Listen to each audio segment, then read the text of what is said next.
На 2 года домашней химии осудили минчанку Ольгу Синелеву за выселение с квартиры помощницы прокурора Алины Касьянчик. Последняя была гособвинителем в деле журналисток Белсата Катерины Андреевой и Дарьи Чульцовой, которых за стрим с площади Перемен осудили на 2 года колонии. Касьянчик также представляла обвинение по делу о надписи «Не забудем» недалеко от места, где погиб Александр Трайковский. Генпрокуратура посчитала, что именно на фоне этой информации в телеграм-каналах хозяйка квартиры и мать в декрете решила преждевременно расторгнуть договор аренды с Касьянчик. Причем конфликта у владелицы жилища и квартиросъемщицы не было. Касьянчик было предложено съехать, она согласилась, и когда нашла себе новое жилье, договор был расторгнут по соглашению сторон. Однако данный факт не помешал известной штамповщице политических дел судьи Анжеле Костюкевич осудить Ольгу Синелеву по весьма редкой уголовной статье о нарушении равноправия граждан. Важно отметить, что совсем недавно за свои заслуги перед режимом помощница прокурора Алина Касьянчик попала в 4-й санкционный список ЕС. Видимо, после сегодняшнего суда бесплатная квартира за счет налогоплательщиков ей обеспечена. А пока псевдосуд защищает равноправие служителей кровавого режима Могилевской колонии номер 15, издеваются над политзаключенным Артемом Онищуком, которого приговорили к 2 годам лишения свободы за повреждение машины жены сотрудника милиции.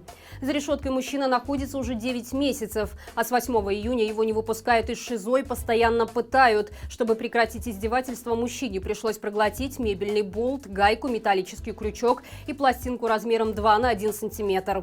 После чего к нему не пускали адвоката, а местный врач говорит, что с мужчиной все в порядке. Однако, по информации жены осужденного, никакой медицинской помощи заключенному не оказывали. Более того, сегодня стало известно, что после прокурорской проверки Артема избил лично начальник колонии Алексей Лазаренко, у которого с заключенным имеются личные счеты, так как он дружит с сотрудником милиции, жене которого Онищук поцарапал левую сторону автомобиля. После этого на Артема также завели новое уголовное дело за злостное неповиновение требованиям администрации исправительного учреждения. Видимо, работники тюрем получают какое-то особое наслаждение, издеваясь над слабым, а это уже не только преступление, но и психиатрия. Лето для детворы – это пора лагерей и беззаботного отдыха на море. Но режим решил, что белорусские дети настолько суровы, что им больше подойдут марш-броски в брониках и мастер-классы по задержаниям тех, кто не хочет верить в легитимность Лукашенко.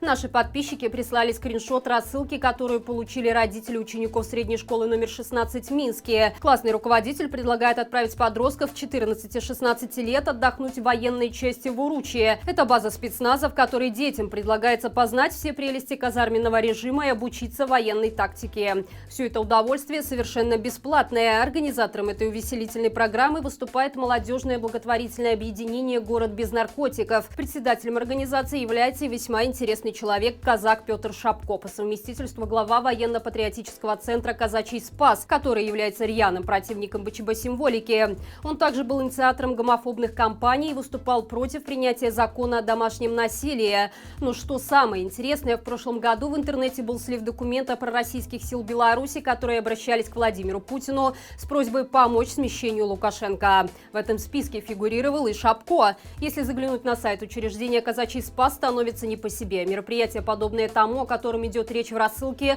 проводятся уже достаточно давно. Детям дают в руки оружие, заставляют бегать с ним по грязи и стоять строем со свечками в руках перед человеком в рясе. Подается такой летний отдых под соусом нравственного и духовного воспитания юных защитников Родины. Судя по всему, это часть плана Лукашенко вырастить армию, которая будет его охранять. А до того, какие психотравмы получают дети в таких лагерях, режиму, естественно, нет никакого дела.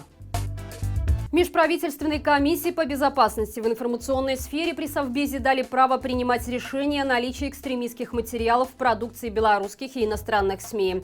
Об этом стало известно после опубликования соответствующего указа Лукашенко, который был подписан 28 июня, а вступил в силу внезапно 26-го. Судя по всему, режим настолько торопился перекрыть кислород независимым медиа, что даже не стал заморачиваться о хронологической логике собственной бюрократии. Согласно новому репрессивному указу, Совбез может принять решение о закрытии СМИ по ряду причин. Среди них навязывание политического курса, не соответствующего национальным интересам, проявление социально-политического и религиозного экстремизма, а также резкое снижение доверия граждан к государственным институтам. Проще говоря, любые публикации, в которых не восхваляется величие белорусской колбасы, станут основанием для того, чтобы онлайн-ресурсы оказались недоступными на территории нашей страны, а печатные СМИ оказались под запретом. Вероятно, следующим этапом такого мракобесия, когда независимых медиа просто не останется, будут репрессии уже провластных СМИ, например, за такое страшное преступление, как написание слова «президент» с маленькой буквы. Товарищу Ким Чен Ыну останется лишь завидовать масштабам нарциссизма своего последователя из самого центра Европы. На фоне массовых репрессий и нарушений прав человека, которые режим творит в Беларуси, проведение любых спортивных соревнований в стране оказалось крайне небезопасным занятием. Это стало очевидно после турнира по триатлону, который проходил на прошлых выходных в Минске, где были задержаны 3 спортсменов, получивших в итоге сутки. Международные спортивные организации трезво оценивают ситуацию и систематически отменяют мероприятия в Беларуси. Очередным соревнованием, которое не состоится, стал чемпионат мира по спортивной ходьбе. О его отмене сообщил журналист Бернард Ндок. Турнир должен был пройти в апреле 2022 года в Минске. Отметим, что огромная заслуга в том, что информация о ситуации с правами человека поступает в международные организации, принадлежит Фонду спортивной солидарности под руководством олимпийской чемпионки Александры Герасимени. За время своей работы фонд направил более 140 тысяч евро на оказание финансовой помощи репрессированным спортсменам, а также добился переноса из Беларуси чемпионата мира по хоккею на льду в 2021 году, чемпионата мира по современному пятиборью, финала Лиги чемпионов УЕФА по футзалу, чемпионата Европы по футболу среди девушек до 19 лет, чемпионата Европы по велотреку, а также чемпионата мира по пауэрлифтингу. Что ж, кажется, теперь из развлечений у нелегитимного останется только его личная хоккейная команда, с которой он сможет гонять шайбу в любом из десятков ледовых дворцов, которые по его приказу понастроили по всей стране. И это все на сегодня. Берегите себя и живи Беларусь!